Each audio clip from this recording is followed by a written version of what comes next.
Channel. मैं Bunty sir आज फिर से फर्स्ट ईयर के लिए जो ITI के छात्र हैं और उनका ट्रेड इलेक्ट्रीशियन है वो व्यक्ति के लिए इम्पॉर्टेंट चैप्टर होगा ये। तो आप आज इलेक्ट्रीशियन में पहला जॉब बनाते हैं तो उस समय हम लोग तार को इंसुलेशन कैसे हटाते हैं इसके बारे में अध्ययन करते हैं। तो जैसा कि आप लोग देखे होंगे कल की क्लास में मैंने आप लोगों को स्टैंडर्ड वायर गेज का अध्ययन करवाया था कि स्टैंडर्ड वायर गेज यानी तार का व्यास को मापने के लिए बताया गया था स्टैंडर्ड वायर गेज के सहारे से। तो आप लोग सोच रहे होंगे कि तार को छीलना हमको नहीं आता और मुझे स्टैंडर्ड वायर गेज के बारे में बता दिया गया। तो जनरली हम स्टैंडर्ड वायर गेज का प्रैक्टिकल करेंगे तो भी हमको तार का छील के ही इंसुलेशन उसका हटाने के बाद ही कंडक्टर की मोटाई को नाप सकते हैं। तो उस जॉब को महत्वपूर्ण नहीं दिया जाता, लेकिन ये चीज आप ध्यान में रखेंगे कि किसी भी वायर का इंसुलेशन हटाएं। ये मान लीजिए मेरा एक वायर है और इसका इंसुलेशन हमको हटाना है, ठीक है, इंसुलेशन हटाना। तो सबसे पहले हम लोग स्टील रूल के सहारे से कितना इंच या कितना mm जो भी होगा इंसुलेशन को हटाना है वहां पे हम उसका मेजरिंग कर लेंगे। मान लिया जाए आज का मेरा जो है इसमें 1 इंच या 1 सेंटीमीटर हमको इंसुलेशन हटाने के लिए कहा गया। तो सर्वप्रथम हम स्टील रूल के सहारे से उसको मेजरिंग कर लेंगे। अब मेजरिंग करने के बाद वायर स्ट्रिपर के सहारे हम लोग उस पर कट लगा लेंगे कि हमको यहां से काटना है। उसके बाद हम क्या करेंगे, इलेक्ट्रीशियन नाइफ लेंगे। इलेक्ट्रीशियन नाइफ आप लोग देखे होंगे, हमने टूल्स पढ़ाया है, उसमें मैंने इलेक्ट्रीशियन नाइफ का सारा जिक्र किया है।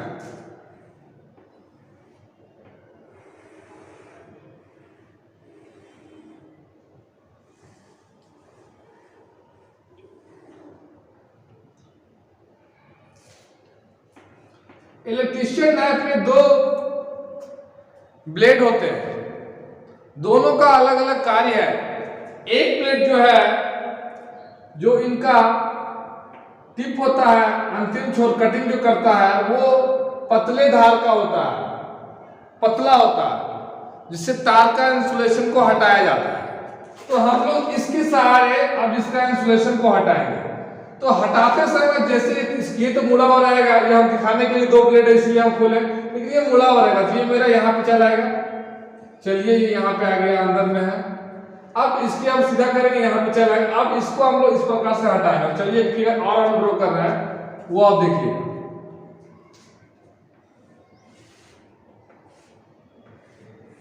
ये तार है।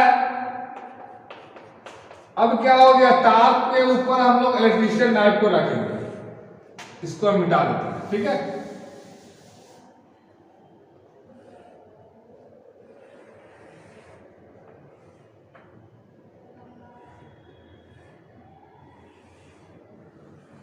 ये हैंडल हो गया।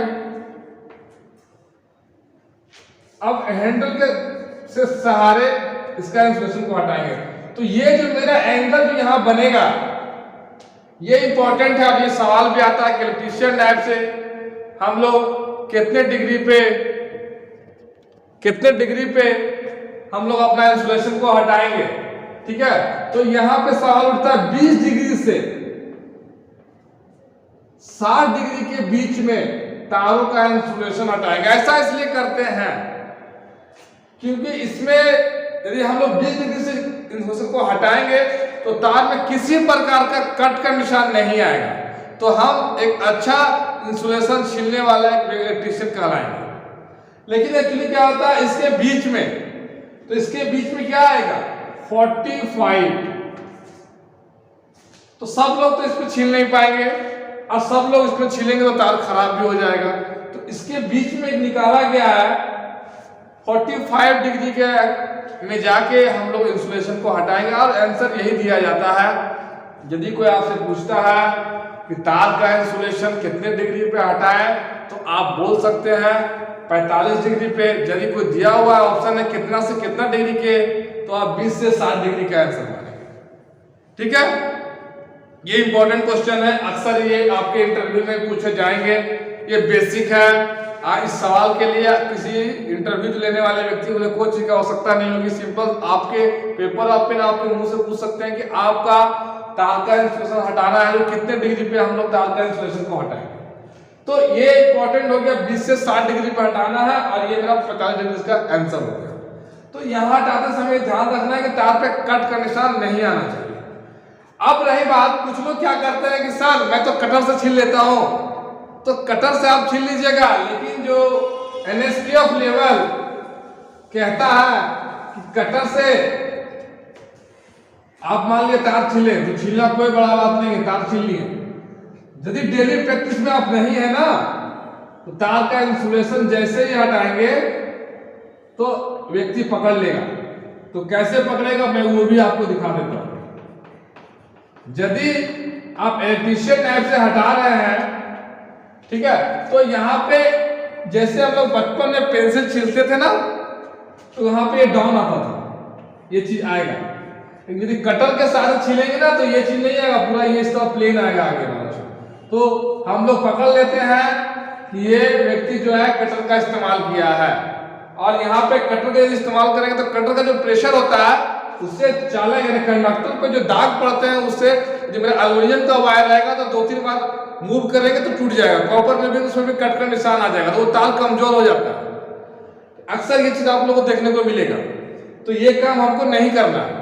हम लोग जब भी हटाएं तो इलेक्ट्रीशियन नाइफ के से हटाएं। और इलेक्ट्रीशियन नाइफ में 2 धार होते हैं, तो दोनों का कार्य भी जान लीजिए। मोटे तो पतले धार से तो हम तार का इंसुलेशन हटा देंगे, लेकिन जब तार का इंसुलेशन हटाते हैं तो इसके ऊपर चिपचिपा पदार्थ भी आपको देखने को मिलता है, चाहे कार्बन टाइप का कुछ लगा हुआ रहता है। तो उस चीज को साफ करने के लिए हम लोग इलेक्ट्रीशियन नाइफ के मोटे धार, ये बोले तो इधर पतला इधर मोटा होता है, तो मोटे धार के सहारे से इसे हम साफ करेंगे। इसके ऊपर रगड़, ये मेरा नाइफ है, इसको हम बंद कर देंगे। अब इसको निकाल लेंगे मोटे धार वाले को, और उसके ऊपर इसको रगड़ देंगे इस तरह। तो क्या हुआ, इसके ऊपर जो लगे आवरण होते हैं ना, वो सारे साफ हो जाएंगे। यदि हो सकता है कि आप लोगों के पास इलेक्ट्रीशियन नाइफ हो और 2 धार वाला नहीं हो, ये भी हो सकता है। तो उस समय आप लोग क्या करेंगे, सूती कपड़ा घर में होते हैं, सूती कपड़ा को रखिए, उसके सहारे भी इसको हम लोग पोंछ सकते हैं। सूती कपड़ा भी नहीं है आपके पास तो सेंड पेपर यानी सीरीज पेपर देखते होंगे आप लोग, घर में केवाड़ी वाड़ी रंग करके घिसने के लिए लगते हैं, तो वो सेंड पेपर के सहारे हम लोग इसको भी साफ करते हैं। तो रेग मार्क्स को बोला जाता है, इलेक्ट्रीशियन भाषा में पढ़िएगा तो, ठीक है, उसके साथ हम लोग साफ कर लेते हैं। ये हम लोग का हो गया इलेक्ट्रीशियन नाइफ से तार का इंसुलेशन को हटाएं। ठीक है, तो ये चीज के लिए हम पिछला चैप्टर में हम जाए, ये हमारे डेली क्लास में हमने बता चुका, तो इसीलिए इसको हम कल नहीं बताए थे। ठीक है, तो तार छूलने का प्रक्रिया देख लिए, इस तरह हम लोग काम किए। अब जो मेरा नेक्स्ट है, हम आज कनेक्शन को लेकर चलेंगे। जो बेसिक कनेक्शन होता है कि हम लोग इलेक्ट्रीशियन वाले व्यक्ति जब वर्कशॉप में घुसते हैं, प्रवेश करते हैं, तो सबसे पहले न्यूट्रल और फेज की पहचान करना पड़ता है कि कौन सा वायर न्यूट्रल है और कौन सा फेज है। यदि हमको ये पता नहीं होगा तो ये पॉसिबल नहीं है कि कैसे हम कार्य करेंगे। ठीक है, प्रयोगशाला में जब हम जाते हैं तो न्यूट्रल और फेज की पहचान करते हैं। तो अभी आज का जो क्लास है इसमें हम छोटा सा बता देते हैं कि न्यूट्रल और फेज की पहचान करने के लिए एक इलेक्ट्रीशियन के पास टेस्टर होता है, जिस टेस्टर का नाम ही दिया गया फेज टेस्टर। क्या नाम है उस टेस्टर का? तो फेज टेस्टर। देखने में पेन के आकार जैसा होता है और हर इलेक्ट्रीशियन के पास वो टेस्टर होता है। तो उसके सहारे हम लोग किसी भी इलेक्ट्रिक सर्किट का फेज का पता कर सकते हैं, लेकिन न्यूट्रल का पता नहीं कर सकते उस टेस्टर के माध्यम से। न्यूट्रल का पता करने के लिए हमें फेज की आवश्यकता होती है। न्यूट्रल का पता करने के लिए हमें फेज की आवश्यकता होती है। तो फेज मेरे पास तो आ गया फेज टेस्टर से। अब न्यूट्रल पता करना है तो एक हम लोग बल्ब लेते हैं। अब बल्ब के होल्डर में लगाने से 2 तार निकलता है। वो 2 तार में से एक तार फेज में जोड़ा जाता है और दूसरे तार को न्यूट्रल से संपर्क किया जाता है, यानी जो में कुछ नहीं है। यदि बल्ब मेरा जल जाता है तो न्यूट्रल है, यदि नहीं जलता है यानी कि उसमें किसी प्रकार का न्यूट्रल नहीं आ रहा, ना बॉडी से आ रहा ना कहीं और से आ रहा, तो न्यूट्रल नहीं है। तो चलिए, तो हम बोल दिए, लेकिन ये समझ में आपको नहीं आया, हो सकता है ऊपर ऊपर पार हो रहा होगा। तो मैं अभी उसका भी डायग्राम बना के दिखा रहा हूं, ठीक है।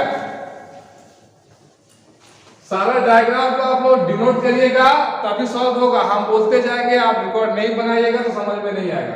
तो चलिए देखिए, मेरा एक आया हुआ है घर में 2 सप्लाई, ठीक है। इसका हम लोग फेज नाम दे दिए हैं और न्यूट्रल दे दिए, बट अभी ये पता नहीं रहेगा हमको, ठीक है। और मेरे पास फेज टेस्टर भी मैं बना दे रहा हूं आपके लिए, ताकि फेज टेस्टर की पहचान कर लें आप लोग। ऐसे प्रैक्टिकल क्लासेस में फेज टेस्टर को दिखाया भी गया है, टूल्स की क्लासेस में।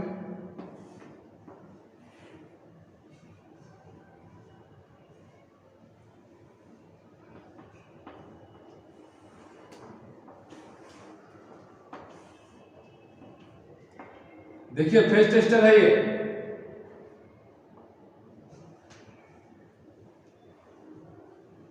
ठीक है।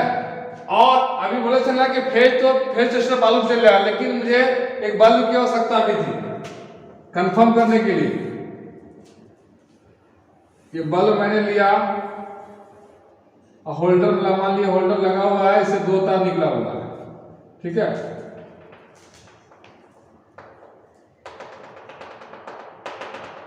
होल्डर लगा हुआ है, इससे 2 तार निकला हुआ है। अब इस टेस्टर के सहारे हम लोग यहां पे यदि रखे तो टेस्टर मेरे जल गया। चलिए इसको टेस्ट दिखा देते हैं, जल गया। अब ये जलने के बाद क्या होगा, ये फेज का तो पता कर दिया, लेकिन इसमें लगाए ना, ये मेरा यदि कटा हुआ भी रहेगा तो भी नहीं जलेगा, जुटा हुआ रहेगा तो भी मेरा टेस्टर नहीं जलेगा। यदि ये यहाँ पे जोड़ा हुआ है तो भी मेरा फेज बताएगा, कटा हुआ है तो कुछ नहीं बताएगा। मान लिया कट गया है तो इसमें जो बता रहा है वो काम इसमें बताएगा, तो ये भी कंफर्मेशन नहीं, लेकिन टेस्ट फेज आ रहा है तो टेस्टर मेरा यहाँ पे रेड कलर का जलेगा। प्रयोगशाला का पहला प्रैक्टिकल होता है ये। अब हम जब यहाँ पे आ गए ना, तो यहाँ पे टेस्टर को जैसे ही लगाए, लगाते के साथ मेरा फेज है तो जलेगा, न्यूट्रल है तो नहीं जलेगा। तो हमें कंफर्म नहीं होगा, हो सकता है कि बॉडी अर्थ हो सकता है कि न्यूट्रल मेरा कटा हुआ है पोल से ही, तो मेरा टेस्टर तो जलेगा नहीं, अब बताएगा भी नहीं। अब कंफर्मेशन के लिए मेरे पास एक बल्ब होल्डर है, बोले थे ना 2 तारों से निकलेगा, तो फेज का पता चला कि चल गया है मुझे। अब क्या करेंगे, एक तार को हम यहाँ पर रख दें, ठीक है। फेज पता हो गया तो एक तार इसका बच रहा है, इस तार को हम लोग क्या करेंगे, इस पे रखेंगे।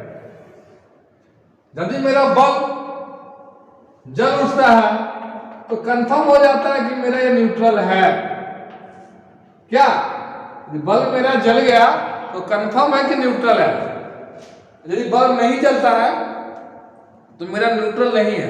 लेकिन कभी कभी ऐसा होता है कि फेज में टेस्टर में तो फेज जल रहा है, लेकिन जब न्यूट्रल के संपर्क आने से फेज भी जलना बंद हो जाता है। कभी कभी ऐसा केस मिलता है बच्चे लोगों को प्रैक्टिकल के दौरान, तो नहीं देखा पाते हैं, इस दौरान कभी कभी मिलता है। उस कंडीशन में क्या होता है, जो फेज मेरा आ रहा ना प्रॉपर ढंग से फेज नहीं आता, रिटर्निंग फेज आता है, इंड्यूस फेज आता है। उस कंडीशन में कभी कभी ऐसा होता है कि टेस्टर तो मेरा शो करेगा, लेकिन जब बल्ब के साथ जोड़ेंगे तो मेरा ये काम नहीं करेगा। उस समय भी कंफर्मेशन मिल जाता है कि मेरा ये फेज है और ये न्यूट्रल।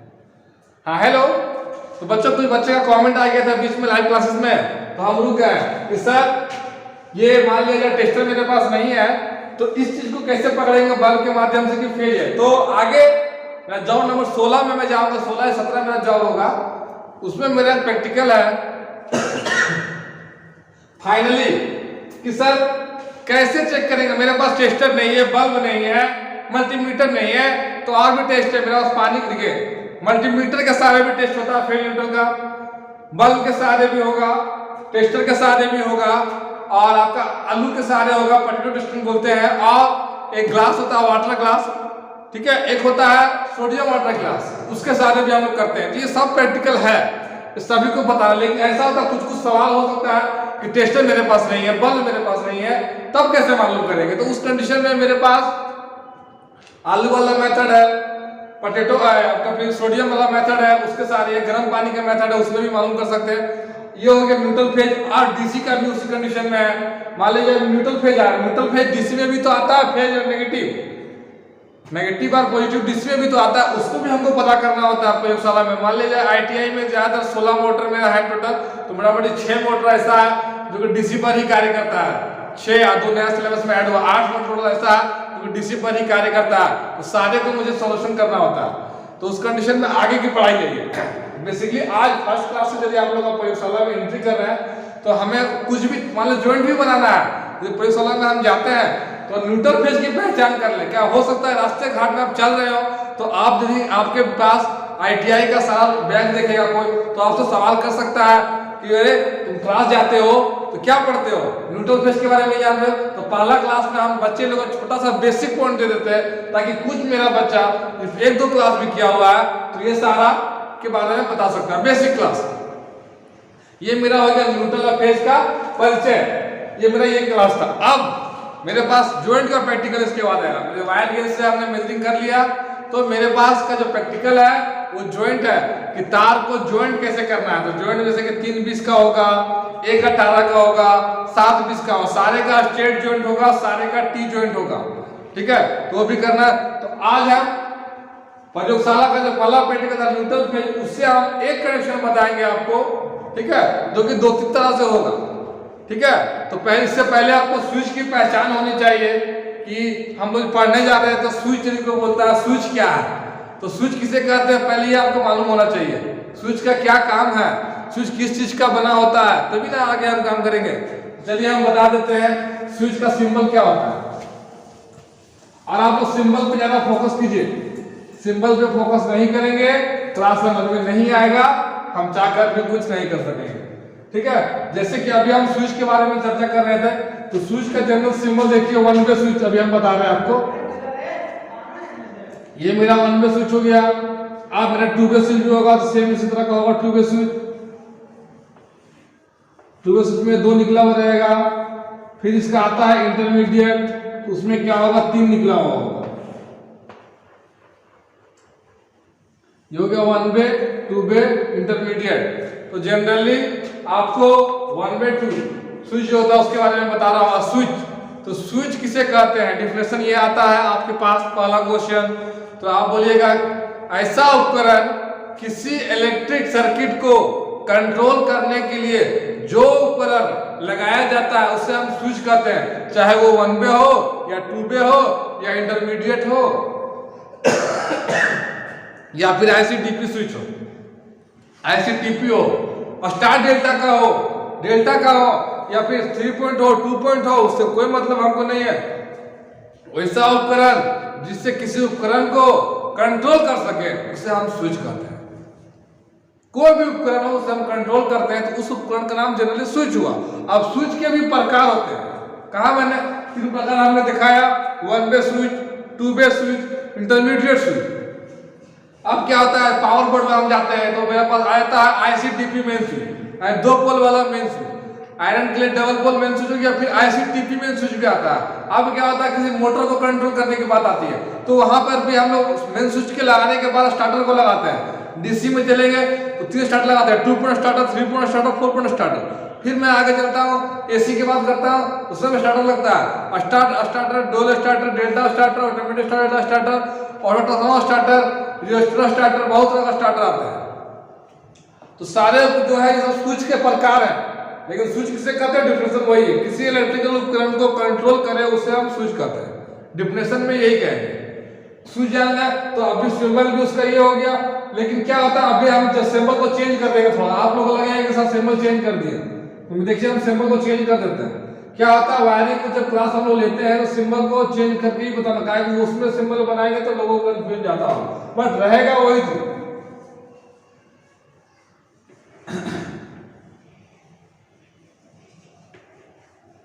ये मेरा स्विच हो गया, आज का सिंबल ही है, ठीक है। ये स्विच का सिंबल है, कौन सा स्विच है 1 वे स्विच, देखिए यही वाला स्विच है, ठीक है। अब मुझे एक बल्ब की आवश्यकता है,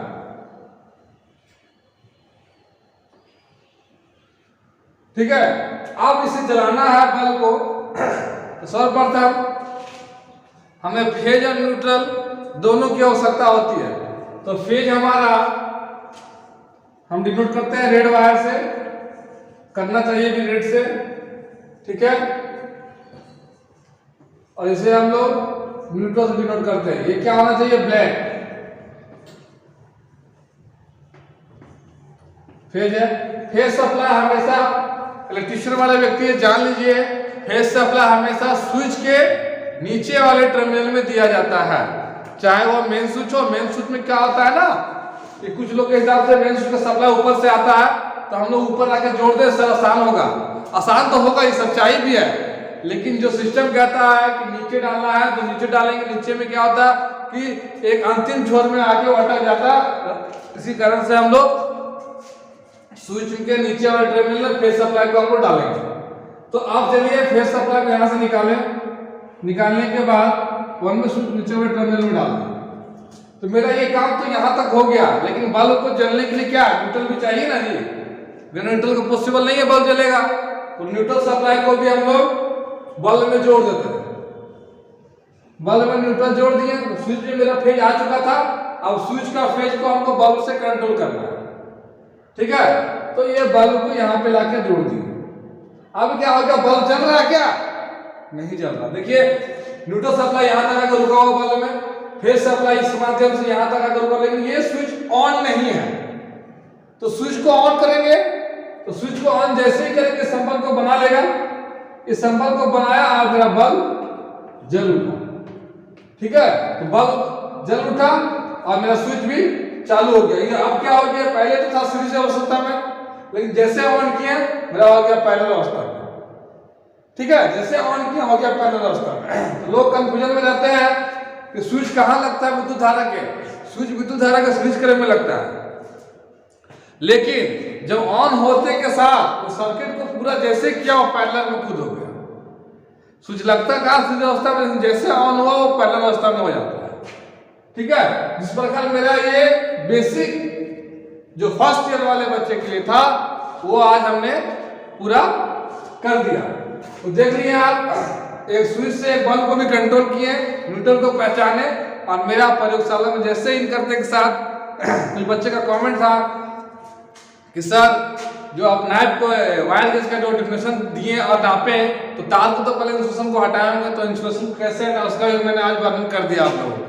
और कोशिश रहेगा यदि आप लोगों को ये समस्या बनते रहेगा तो हर बार हम पिछले बैग को भी रिवाइज करते जाएंगे, जिससे क्या होगा आपका कोर्स पूरा हो जाएगा। कुछ नए बच्चे हर बार ज्वाइन करते हैं तो उसको भी आसानी होगा। अभी आज कुछ चल रहा, कुछ कल ज्वाइन करेंगे, कुछ परसों मान लो ऐसा हो सकता है क्लासेस में, तो उसको भी इस चीज़ के लिए आसान होगा। मेरा वीडियो बैक जाके आप देखिएगा तो भी सारा चीज़ आपको मिल जाएगा। तो आज के लिए इतना ही, धन्यवाद।